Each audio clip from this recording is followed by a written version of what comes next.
Akademija, vykdydama Europos socialinio fondo finansuojamą projektą Nacionalinės mokslo populiarinimo priemonių sistemos sukūrimas ir įgyvendinimas, per 2 metus šalies mokslo visuomeniai ir mokslo besidomintiems sukurs ir viešam naudojimui pateiks net 15 vaizdo klipų ciklą Mokslas iš arti, kuriuos visus bus galima peržiūrėti ir atsisiųsti tolesniam naudojimui iš Lietuvos mokslo akademijos interneto svetainės. Mokslo akademija yra viena iš pagrindinių organizacijų, kuri užsiiminėja ir mokslo strategijos formavimu, ir mokslo populiarinimu.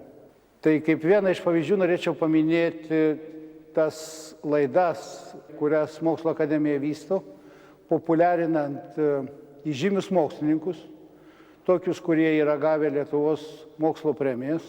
Kitas laidų ciklas tai apie tas sritis, kurios Lietuvoje tikrai gerai išvystytos. Tos laidų ciklus, kurios mes esam pateikę tinklalapį, mokyklose, mokytojai, universitetuose, manau, kad irgi bus naudinga, gali laisvai pasiimti iš mūsų tinklalapio, gali jais naudotis, gali diskutuoti su visuomenė ir jaunimu, populiarinant mūsų Lietuvos mokslo pasiekimus.